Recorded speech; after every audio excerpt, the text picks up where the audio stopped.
Hello everyone, Z808 here, and welcome to another of my How to Build Heroes guides.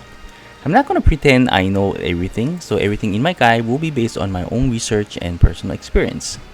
Please use these guides as a simple reference and not as the absolute way of building your heroes. In order to have some consistency, I will use the four following topics for each guide. First, we'll look at what role will this hero have in PvP and or PvE if any. Second, we'll look at the hero's talent and recommended skill set for the role mentioned. Third, we'll be looking at recommended class, gears, enchants, mastery enchants, and soldiers.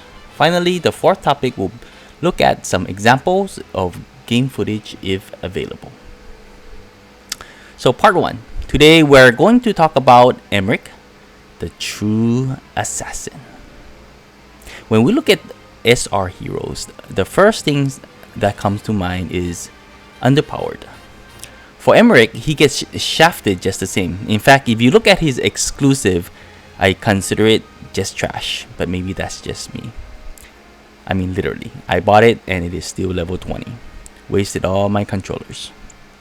However, if we take advantage of his talent, Emerick can be a very strong single target assassin if he can get the correct positioning. If you look at his raw stats, it is very underwhelming. In fact, his highest attack in his cavalry form is 476 and only 452 in his lancer class. So the question is, how the hell are you going to kill anything with those abysmal stats? The answer lies in the combination of everything that is available to him, gaining a good positioning and picking the right targets. You can also build him as a physical tank, but I have no interest and no suggestions on how to build him that way.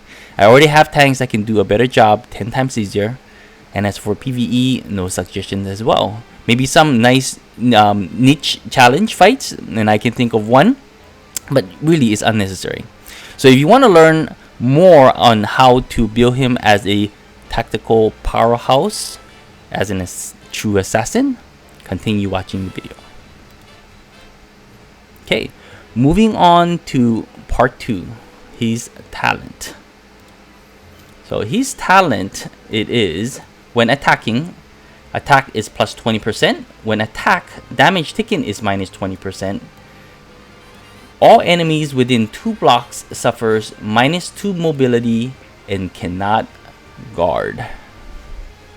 Okay, so this is where the important part is. This is a command aura, just like Bernhardt, and he is the only hero in the entire game at this moment that can do this for as a talent. And because it is a command, it cannot be disabled or immunized against. That is why Emerick is able to assassinate targets as long as he is within 2 blocks of the opponent's tank, making them unable to guard. Now with the next major update, Emerick is also getting a 3C skill. This skill essentially makes up for his lack of movement, which is his current shortcoming. The catch is that he needs a faction buff in order for him to act again, so there are limitations. So the choices from the 3C is actually quite good. There's one called Smokescreen, which allows your tank to, for example, to reduce your opponent's movement and guard. In addition to Emerick, and the reassisted skill allows him to get rid of debuffs and heal before assassinating a target. So his 3C skill is going to be released soon, and we'll go a little bit more into details then. But basically, the most important part of the 3C that we are looking at right now is that it allows him to act again and move another 3 spaces. So extending his movement. The next we'll look at his actual skills that you want to have him using. So if you're going to use him as an assassin, then the following is what I recommend. So first is on rush. This is his actual attack skill, which is 1.5 times. There is a couple options on the passive skill. If you feel like you don't have enough attack, you can use charge, for example, to gain more attack. But my personal recommendation is to use move again, which will increase your damage by 10%. And if your mobility is not 0, you can move again after attacking, which is also nice. Attack and move again. And then right now I'm using this as a placeholder, but this is going to be his 3C. So these are the 3 skills: on rush, move again, and 3C for the skills. Of course, you have a lot of other skills, but we're not even going to take a look at it because that's not really going to help him get to secure a kill.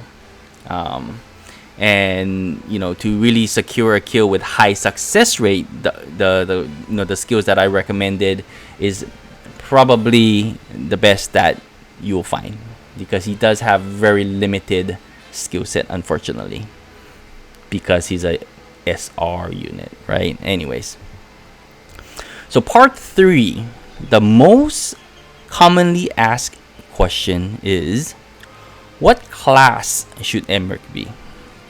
Now, honestly, that's a loaded question, but the answer can be simple. This is how I looked at it. If you have a spare Ragnarok, so we're talking about this weapon here. If you have a spare Ragnarok, I recommend Lancer. If you don't have one but have a Twilight Star, go with the horse. There's a number of advantages for using Lancers, and I'll say that in a second. But the reason why you want Ragnarok and Twilight Star specifically is to break the 100% HP on the opponent that you're attacking. Okay, so moving on to some of the advantages, or why I feel the Lancer is better. This is just my personal, again, opinion, personal preference. 1, he can wear Apex boots for a +1 movement. And movement type is also easier on rough terrain compared to horse. Now, of course, if you have Automiller as your faction buffer, which many of you probably don't, then that's not really an option. So that's why terrain movement is important. His movement can be further boosted by his new best friend, Florentia. And the reason for that is Florentia is able to boost only when he's Lancer, because his base move is 3 by additional 2.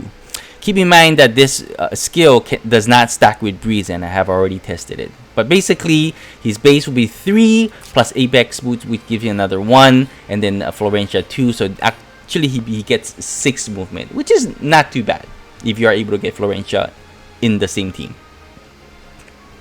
In addition, his Heartbond for Emerick as a Lancer does help with securing a kill as well. So as a Grand Marshal, which is the Lancer class, when HP is above 80%, which you want it to be, damage dealt is increased by 10%. So that's pretty big. For the Knight Master class, it's when unit is below 70%, which is not optimum, right? If you want to do damage, you want to have as much HP as possible. Unit HP, meaning your soldiers are still alive. So that's another reason why you would want to have Emerick as a Lancer. So extra damage is always nice. Always nice. Okay, going back to Emerick himself. Let's see here. And then I guess the last part is his sprite are that much cooler looking. So this is his sprite for when he's a Lancer. I believe there is a horse one, which also looks nice, but my personal preference, I really like the Lancer look much better. So doesn't really help his performance, but hey. As for horse, the horse base stat is higher. He does have normal 5 range movement and has advantage over swords. Now, however, keep in mind that many of the tanks out there right now in the meta, like Hilda as well as Landis, for example, are lance. So that kind of puts you at a disadvantage. And in addition, the defense when you're a Lancer, it's much higher. I think it's about 48 points or 40 plus points higher in defense, which being very bulky against physical is another good trait of his. So that's also why I recommend using Lancer over horse. But basically, you should really decide based on your personal equipment available, and then of course your AB stones available as well. Now, as for gears, I just showed it a little earlier. For weapon, you definitely want to go with Ragnarok. Ragnarok will allow you to do fixed damage before battle, breaking the 100%, which is crucial. Giant Resolve have the extra 10% defense once you're into the map, and then your chance of critical hit also minus 20%. So that helps with his survival. And the other option for armor would be basically any other tank armor, which gives him the chance to proc and reduce damage, but that's more RNG. And then there's also a arcane garb, which can apply fixed damage after battle if you really need it. Now imagine if you're fighting an SP Elwyn with no bracer and you kill his first life. Guess what happens when the arcane garb procs? So that's an option. But I think for his kit, having the extra defense is probably recommended, and also recommended by my guildmate Air. He's been using Emerick for many months, years. Oh gee, how many games he used him. Highly recommended. So this is what I'm gonna recommend as well, using Giant's Resolve. For the helmet, Fury of Tyr has to be this. The reason why is after taking action, if you have not dealt damage, skill damage is increased by 10%. Now when he get his 3C, that means he's not going to do damage. It's going to give him another plus 10%. That is what he really needs. It's critical to making him be successful in making that kill. As for accessory, Apex boots is what he needs. If you're going with Lancer, movement is where the problem is, and you definitely want to go with Apex boots. Anything else is subpar. I mean, I don't know really any other way to put it. You can use Wing Shin Guard to make him a lot tankier, but again, we're not trying to build a tanky build. We're trying to build a assassin build. So the focuses should always be attack. And then HP and defense should be about equal, but those are the stats you want to do your enchanting on. Now, as far as for enchants, it's really only one, which is Breeze. Okay, gives you more attack, but damage dealt is increased by 10%, and also 30% to increase mobility, which is something nice. Proccing Breeze will basically sometimes win you the game, but the extra damage is also really needed since his attack is not extremely high. Okay, now keep in mind that there are also other enchants out there that could, maybe like Clock or Full Moon, but I think for him, he can get enough attack from his talent, and damage dealt is where I think he will benefit the most. So that's my recommendation.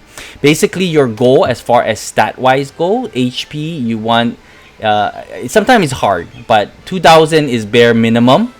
Attack, you want at least 420 green attack because in order to secure a kill. Having 420 green attack when you're in battle with everything going on, faction buff, I think you'll reach close to almost 1400 when you're attacking. So about 1380, 1400 is about where it's at. With my current stats, I think I can reach about 1450 or so when attacking. Defense, higher the better. If you can get over 200 defense, then he'll be very bulky, and at least take maybe one hit before he dies. And if he can survive one hit, his talent will, if you can lock down the tank, it will allow another of your unit to maybe assassinate another target. So that's why it's so important to go with a little bit more defense. His magic defense as a Lancer will always be sort of low, so whatever you can get, it is what it is. Now for mastery enchant, mine is not the greatest. For arena, you want HP, attack, critical chance, and critical damage, because again, you want to be able to secure that kill. Wish I get a better defense here. Everything else is max but my defense, but I don't have the stone. So but this is what I would recommend: HP, attack, defense, crit chance, crit damage. For the regular mastery AB stones, it's pretty straightforward: HP, attack, defense. Everything else is really irrelevant. So pretty straightforward for his build. And as for soldiers, he does have a couple options. I think the most common would be mechanical knights, especially when moving over defensive terrain. You have 2 chance to mitigate mobility reduction, and of course you do have to be over 80% HP to kind of keep that in mind. But being able to move, let's just say with Apex Boots is 4 plus 2, then it will be 6, and then if you 3C, that's another 3, and if you go over terrain again, it can be another 2. So technically you can move, let me see, so it's 6 plus 5, that's 11 possible movement in a 1-turn move. That's pretty crazy with mechanical knights, depending on the map. So something to kind of keep in mind. And also, the other really recommended soldier to build is Angels, and most of you should already have that. Now, the reason why is because in combination with his talent of minus 20% damage taken, Angels takes decreased damage of magic damage by 45. So 20 plus 45, that is 65, decreased magic damage. And then with the flyer talent of being on a defensive terrain, you can get another minus 20. So 65 plus 20 is 85%. So basically, if you have full life and you're on defensive terrain, you can bait, like, let's say Tejas, like of Genesis, to attack you, and she won't be able to one-shot you. So that's advanced talk there, but I'm sure many of you have seen it, and it is absolutely awesome when they do that. Then you go in and you just kill her right off the bat. So it's fun. But anyways, there are other options like gargoyles, griffin knights. There's hoplites as well. But really, my recommendation is build up mechanical knights, build up angels, and you should be pretty much good to go. And of course, if you have gargoyles, that's also good for higher attack than angels. But unfortunately, I don't have mine built, so I'm going to be using these 2 soldiers. For tankier builds, there are other options, but we're not going to go over that today. And that's really it for part 3. So, as for part 4, examples, since his 3C has not been released, there's really not much video that I can show at this time. Instead of using someone else's video from China, for example, I prefer to show what I can provide on my own. So if you kind of give me a week or 2, I'll do a follow-up videos with some examples, as well as hopefully some advanced uses. So let's see if I am lucky enough to play a few matches as well and see where I go from there. But before I let you go, I do want to share some simple math for you to think about. So going back to, again, how is he going to be able to kill? So one is that he's going to be able to, within 2 range of the tank, he'll be able to basically disable the guard and hit somebody. Ragnarok or Twilight Star will be able to break the 100%, which means reduce a lot of damage reduction on many units. And with the Breeze enchant, that's 10%.